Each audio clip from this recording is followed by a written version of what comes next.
அனைவருக்கும் வணக்கம். நான் கந்தசாமி ஐஏஎஸ் ஈரோடு மாவட்டத்தின் ஆட்சியர் பேசுகின்றேன். ஈரோடு மாவட்டத்தின் மாவட்ட வேலைவாய்ப்பு மற்றும் தொழில்நெறி வழிகாட்டு மையமும் மகளிர் திட்டமும் இணைந்து வருகின்ற 26/7/2025 அன்று மாபெரும் தனியார் துறை வேலைவாய்ப்பு முகாம் ஒன்றை நடத்த உள்ளார்கள். பெருந்துறை ரோட்டில் உள்ள நந்தா கலை மற்றும் அறிவியல் கல்லூரி வளாகத்தில் நடைபெறக்கூடிய இந்த நிகழ்வில் தமிழ்நாட்டின் பல்வேறு பகுதிகளிலிருந்து சுமார் 200க்கும் மேற்பட்ட வேலைவாய்ப்பு வழங்கக்கூடிய நிறுவனங்கள் கலந்து கொண்டு தங்களுக்கு தேவையான பணியாளர்களை தேர்வு செய்ய உள்ளன.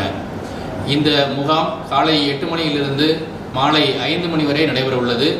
இந்த முகாமில் 8ஆம் வகுப்பு தேறியவர்கள் தவறியவர்கள், 10ஆம் வகுப்பு, ITI, டிப்ளமோ, பல்வேறு கலை அறிவியல் படிப்புகள், பொறியியல் படிப்புகள் மற்றும் இதர தொழில் படிப்புகள் படித்த மாணவர்கள், இளைஞர்கள் கலந்து கொண்டு தங்கள் கல்வி தகுதிக்கு ஏற்ப வேலைவாய்ப்பினை பெற்றுவதற்கான வாய்ப்பு ஏற்படுத்தி தர உள்ளது. இந்த முகாமில் ஈரோடு மாவட்டத்தில் உள்ள அனைத்து பகுதியில் உள்ள இளைஞர்களும் மாணவர்களும் கலந்து கொண்டு இந்த நல்ல வாய்ப்பினை பயன்படுத்திக் கொள்ளுமாறு மாவட்ட நிர்வாகத்தின் சார்பாக அன்போடு கேட்டுக்கொள்கிறேன். நன்றி, வணக்கம்.